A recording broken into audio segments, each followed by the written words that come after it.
Hi mga ka-LV, uh, update na naman tayo ngayon kasi na-receive ko na yung bill ng ilaw namin. Diyos ko po,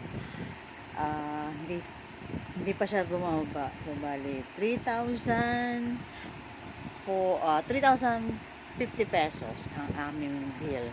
Dati 3,010 lang, ngayon 3,050. Diyos ko, hindi ko na alam kung saan ako kukuha ng pambayad.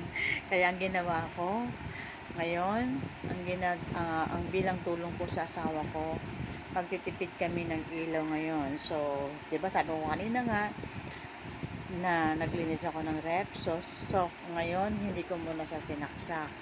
So, siguro pahingayin ko muna siya kahit man lang 1 week muna. Magtsatsaga muna kami sa pili-pili ng ng yellow, saka yun na muna